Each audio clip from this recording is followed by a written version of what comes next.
কঠিন বলবেন, মেহেরবানি করে জবাব দিন, এই কোরআন সহজ না কঠিন? আরো জোরে। আল্লাহ পাক বলেন ওয়ালাকাদ ইয়াসসারনাল কুরআনা লিযিকরি ফাহাল মিন মুদ্দাকির। আল্লাহ পাক বলেন বান্দার জন্য কোরআন শেখাটা, কোরআন অধ্যয়ন করাটা, কোরআন বোঝার জন্য আমি আল্লাহ পাক এই কোরআনকে আমি আল্লাহ পাক সহজ করে দিয়েছি। একবার না দুইবার না, চারবার আল্লাহ পাক সূরা কামারে বলেছেন। আমার বন্ধুগণ, এই কোরআন থাকলেই শান্তি। আল্লাহ রাব্বুল আলামিন বলেন ইন্না হাযাল কুরআনা ইয়াহদি লিল্লাতী হিয়া আকওয়াম। নিঃসন্দেহে সেই কোরআন ইয়াহদি লিল্লাতী হিয়া আকওয়াম, যা জাতির ভাগ্যের পরিবর্তন ঘটিয়ে দেয়। শুধু তাই নয়, ওয়ায়ুবাশশিরুল মুমিনিন, এবং মুমিনদেরকে আল্লাহ পাক বলেন এই কোরআন মুমিনদেরকে সুসংবাদ দান করে। সুবহানাল্লাহ। মেহেরবানি করে বলেন কোরআন মুমিনদেরকে কি দেয়? সুসংবাদ। একটু আওয়াজ দিয়ে বলেন কি দেয়? মুমিনদেরকে সুসংবাদ দেয়, আর জালেমদেরকে ক্ষতি করে। জালেমদের জন্য ক্ষতি। আল্লাহ পাক বলেন ওয়ালা ইয়াজিদুয যালিমিনা ইল্লা খাসারা। আল্লাহ পাক আর একটু পিছনে বলেন ওয়ানুনাজ্জিলু মিনাল কুরআনি মা হুয়া শিফাء ওয়া রাহমাতুল লিল মুমিনিন। আমি এই কোরআন নাজিল করেছি মুমিনদের জন্য শিফা, মুমিনদের জন্য মুক্তি, মুমিনদের জন্য আরোগ্য এবং রহমা। ওয়ালা ইয়াজিদুয যালিমিন, আর জালিমদের জন্য ইল্লা খাসারা, ক্ষতি ছাড়া আর কিছুই নয়। এই জন্য জালিমেরা কোরআনের তাফসীর বন্ধ করে দেয়, ঠিক কিনা? আরো জোরে বলেন আছে কিনা? জালিমেরা কোরআনের তাফসীর বন্ধ করে দেয়, ওয়াজ মাহফিল খুব একটা বন্ধ করে না। সুর দিয়া, কান দিয়া যদি লম্বা সুর দিয়ে ওয়াজ করে, সে ওয়াজগুলো বন্ধ হয় না। বন্ধ হয় কোনটা? কোরআনের আয়াত বলে বলে যেখানে তাফসীর করা হয়, হক্কানি আলেম যারা তাদের তাফসীরকে বন্ধ করে দেওয়ার চেষ্টা করে। জবাব দেন ঠিক কিনা? বিগত দিনগুলো আপনারা দেখেছেন না? দেখেন নাই? দেখেন নাই? জবাব দেন দেখেন নাই? আমার বন্ধুগণ খেয়াল করে দেখুন, আজকে কোরআন না থাকার কারণে অশান্তি, যার ফ্যামিলিতে অশান্তি, তার পিছনে খেয়াল করে দেখবেন তার কোরআনে রিসার্চ নাই, গবেষণা নাই, কোরআন নিয়ে কোনো অধ্যয়ন নাই। আল্লাহ পাক বলেন আফালা ইয়াতাদাব্বারুনাল কোরআন, তোমরা কি কোরআন নিয়ে গবেষণা করবে না? কোরআন বলছি, কোরআন নিয়ে যদি গবেষণা করো, আল্লাহ পাক দুটো জিনিসের গ্যারান্টি দিলেন।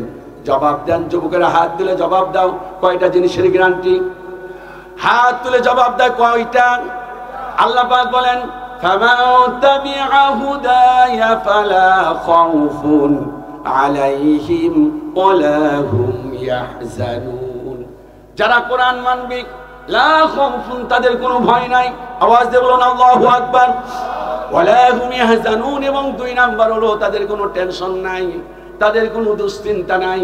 আল্লাহ পাক কোরআন আল কারিমে বিশ্বনবীকে টার্গেট করে বলেন তাহা মা আনজালনা আলাইকাল কুরআনা লিতাশকা। তাহা মা আনজালনা আলাইকাল কুরআন, হে নবী এই কোরআন এই জন্য নাজিল করি নাই লিতাশকা, কোরআন পাওয়ার পর আপনার জাতি, আপনি দুর্ভাগা হবেন। দুর্ভাগা হওয়ার জন্য কোরআন নাজিল করা হয় নাই। কোরআন নাজিল করা হয়েছে আপনি যাতে দুর্ভাগা না হয়ে, হতভাগা না হয়ে, আপনি যেন সৌভাগ্যবান হন। চিল্লায়া বলুন সুবহানাল্লাহ। কবি সম্রাট আল্লামা ইকবাল বলেছেন তুঝে বাতাও তকদীরে উমঙ্গ কা হে শমশীর সনা আওয়াল কৌসর বাবাখি। হে জাতি, তোমাদেরকে ভাগ্য উন্নতির কথা শোনাই। তোমাদের কাছে যতদিন ছিল দুটো জিনিস, একটি হলো কোরআন, অপরটি হলো তরবারি, শামশির। অন্যায়ের প্রতিবাদ করার দক্ষতা, ক্ষমতা আর হাতিয়ার ছিল। তামাম পৃথিবীতে তোমরা নেতৃত্ব দিয়েছো। হে মুসলমান, যখন কোরআন ছেড়ে দিয়েছো আর তা'মুরুনা বিল মারুফ ওয়া তানহাউনা আনিল মুনকার, অসৎ কাজ থেকে ফেরানো এবং সৎ কাজের দাওয়াত যখন বাদ দিয়ে দিয়েছো, ঠিক তখনই তামাম পৃথিবীতে তোমরা মার খাচ্ছ। জবাব দেন ঠিক কিনা? পূর্ববর্তী জাতিসমূহ এই কোরআন রিসার্চ করে, গবেষণা করে তারা সৌভাগ্যবান হয়েছিলেন। আর এই জাতি কোরআন ছেড়ে দিয়ে সারাক্ষণ মোবাইল টিভি, সারাক্ষণ তান পুরানা গান বাজনার পিছনে পড়ে এই জাতি তার ভাগ্যকে কুলুষিত করেছে। আওয়াজ দিয়ে কি একটা আওয়াজ দিয়ে বলা যাবে কি ঠিক কিনা? আরো জোরে বলেন ঠিক কিনা? কবি সম্রাট আল্লামা ইকবাল আরো সুন্দর করে বলেছেন, ও জামানা মে ओ जमाना में मुअज़्ज़ज़ थे मुसलमान होकर और तुम खारे हुआ तारिके कुरान हुआ कर। আরে পূর্ববর্তী জাতিসমূহ কোরআন পড়ে পড়ে তারা তাদের ভাগ্যকে পরিবর্তন করেছে, আর এই জাতির লোকেরা কোরআন ছেড়ে দিয়ে তারা এখন দুর্ভাগা হয়ে গেছে। জবাব দেন, তাম পৃথিবীতে মার খায় কারা? যারা বললেন না বাদ বাকিরা কি বাংলা কথা বুঝেন নাই? যদি বাংলা একটু সহজ কথা বুঝে থাকেন একটু মেহেরবানি করে বলেন, তাম পৃথিবীতে মুসলমান মার খায় কারা? তাম পৃথিবীতে মার খায় কোন জাতি? আরো জোরে বলেন, চিল্লায়া বলেন। মুসলমান মার খায়। মুসলমান সত্যিকার অর্থে মুসলমান যারা, তারা মার খাচ্ছে। এর পিছনে অন্যতম কারণ হলো কোরআন এখন নাই। কোরআন কি আছে? আছে, সবার বাড়িতে বাড়িতে আছে।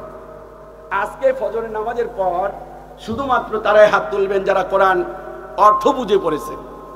এক আয়াত অর্থ